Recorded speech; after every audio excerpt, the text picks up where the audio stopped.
ഇത് mass മോട്ടോഴ്സിന് hero മാസ്ട്രോൻ്റെ ഒരു repairing video ഉണ്ടോ. നിലവിൽ നമ്മുടെ ഈ വണ്ടിക്ക് പറഞ്ഞേക്കണ കംപ്ലൈൻറ്റ് പറഞ്ഞാൽ ഒന്ന് പെട്രോൾ ഓവർഫ്ലോ ആയിട്ട് പോകുന്നുണ്ട്.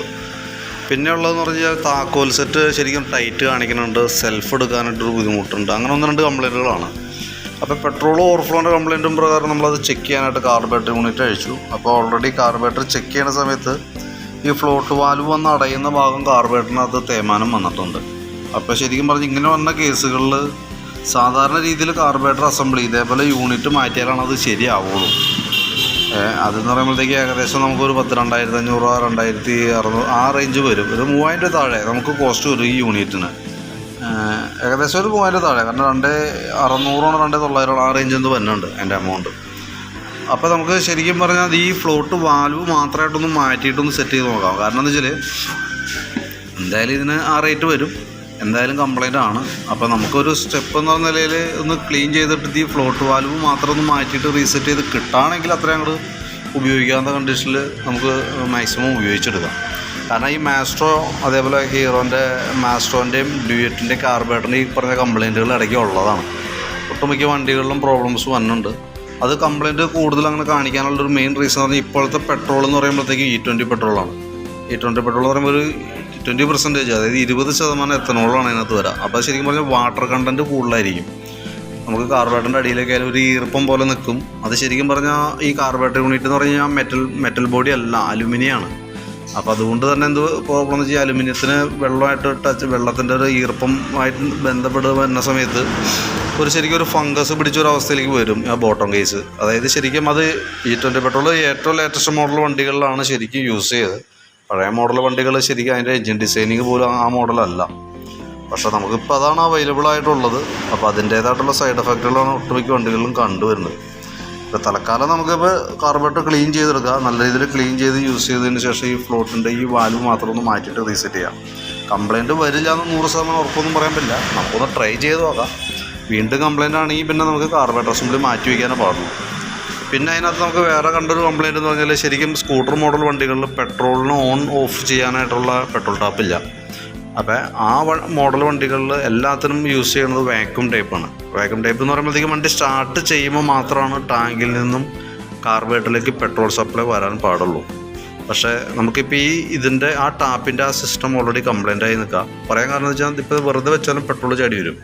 കാരണം വെച്ചാൽ അങ്ങനെ വരുന്ന സമയത്ത് സ്വാഭാവികമായിട്ടും കാർബറേറ്ററിൻ്റെ ഒന്നാമത് കാർബറേറ്റർ വീക്കാണ് നമ്മുടെ. അപ്പോൾ കംപ്ലയിൻറ്റ്സ് വരാനുള്ള ഓൾറെഡി ടാങ്കിലുള്ള പെട്രോൾ ഫുള്ള് എംറ്റി ആവണ രീതിയിൽ പെട്രോൾ പോകാനും അതൊരു കാരണമായിട്ട് വരും. അപ്പോൾ ഓൾറെഡി കാർബറേറ്റർ ചെറുതായിട്ട് വീക്കാണ്. കൂടുതൽ ഈ പെട്രോൾ ഇങ്ങനെ ഫുൾ ടൈം വന്ന് നിൽക്കുകയും ചെയ്യേണ്ട സമയത്ത് ഓവർഫ്ലോ വരാനുള്ള സാധ്യത വളരെ കൂടുതലാണ്. അപ്പോൾ നമുക്ക് ആ കാർബറേറ്ററിൻ്റെ ക്ലീൻ ചെയ്യുന്നതോടൊപ്പം തന്നെ ആയിരിക്കുന്ന യൂണിറ്റ് പെട്രോൾ ടാപ്പ് എന്ന് പറയുന്ന യൂണിറ്റ് അതാണ്. ആ ടാപ്പും കൂടി മാറ്റി വെച്ചാലാണ് ശരിക്കും അതിൻ്റെ ആ ഫങ്ഷൻ കറക്റ്റ് ആവുള്ളൂ. ഓവർഫ്ലോൻ്റെ കേസ് ഈ പറഞ്ഞ രീതിയിൽ ക്ലീൻ ചെയ്ത് നോക്കാം. നമുക്ക് തീരെ നടപടി ഇല്ലാന്നുണ്ടെങ്കിൽ നെക്സ്റ്റ് സർവീസിലൊക്കെ വന്ന സമയത്ത് നമുക്കത് മാറ്റി വയ്ക്കേണ്ടി വരും. കാരണം ഇത് ഓൾറെഡി ബുക്ക് ചെയ്ത് നമുക്ക് വരുത്തേണ്ട സംഭവമാണ്. സ്റ്റോക്കിലുണ്ടാവില്ല, ബുക്ക് ചെയ്തെടുത്ത് മാറ്റാനാണ് നമുക്ക് പറ്റുള്ളൂ. പിന്നെ എൻജിൻ ഓയിലൊക്കെ ഒന്ന് ചെക്ക് ചെയ്തായിരുന്നു. ഓയിൽ ലെവൽ കാര്യങ്ങളൊക്കെ ഉണ്ട്. പിന്നെ എന്ന് വെച്ച് കഴിഞ്ഞാൽ നമുക്ക് സെൽഫുമായി ബന്ധപ്പെട്ട കംപ്ലയിൻറ്റ് നമ്മൾ ചെക്ക് ചെയ്യുമ്പോൾ ബാറ്ററിയാണ് അതിൻ്റെ പ്രോബ്ലം.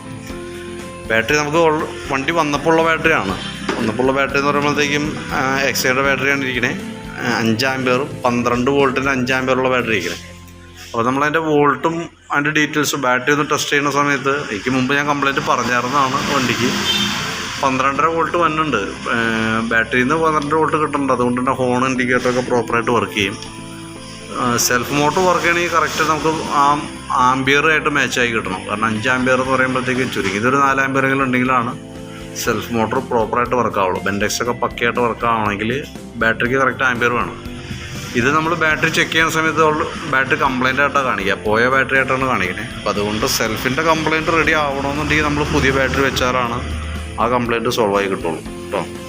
പിന്നെ ഹെഡ്ലൈറ്റിനകത്ത് പാർക്കിൻ്റെ ബൾബിൻ്റെ കേസ് പറഞ്ഞിട്ടുണ്ടായിരുന്നു. അപ്പോൾ അത് നമ്മൾ ചെക്ക് ചെയ്യുന്ന സമയത്ത് പാർക്ക് ബൾബ് എന്ന് പറയുമ്പോൾ ഇത് മാത്രമല്ല പോയേക്കാം. ഹെഡ്ലൈറ്റിൻ്റെ മെയിനായിട്ടുള്ളൊരു ഹെഡ്ലൈറ്റിൻ്റെ ഒരു പോയിൻ്റ് പോയിട്ടുണ്ട്. അതായത് ഒരു പോയിൻ്റ് ഉള്ളൂ ഇതിനകത്ത്. അപ്പോൾ നമുക്ക് ചെയ്യുമ്പോൾ ഹെഡ്ലൈറ്റ് ബൾബും ആ പാർക്കിൻ്റെ ഒരു ബൾബും കൂടി മാറ്റിയാലാണ് ആ ഭാഗം കറക്റ്റ് ആവുള്ളൂ. അപ്പോൾ ഞാൻ അതിൻ്റെ ഏകദേശം ഒരു എസ്റ്റിമേറ്റ്, നമുക്ക് സർവീസുമായി ബന്ധപ്പെട്ട വർക്കുകളല്ല, സർവീസ് വർക്കല്ല, ഞാൻ സർവീസ് നമുക്ക് ആവണുള്ളൂ.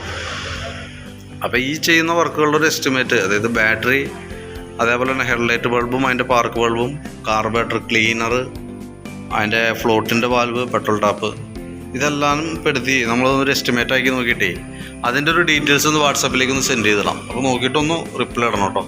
വർക്ക് ചെയ്തുകൊണ്ടിരിക്കണുള്ളൂ. അപ്പോൾ നമുക്ക് കാർബറേറ്ററിൻ്റെ ടെസ്റ്റ് ഞാൻ പറഞ്ഞിരുന്നല്ലോ, കാരണം 100% നമുക്ക് വരില്ല എന്നൊരു ഉറപ്പ് പറയാൻ പറ്റാത്തൊരു കണ്ടീഷനാണ്. അപ്പോൾ നോക്കിയിട്ട് കംപ്ലയിൻറ്റ് വരാണെന്നുണ്ടെങ്കിൽ നെക്സ്റ്റ് സർവീസിൽ നമുക്കൊന്ന് ഓർഡർ ചെയ്തിട്ട് ഐറ്റം മാറ്റാനുള്ള സംവിധാനം നോക്കാം.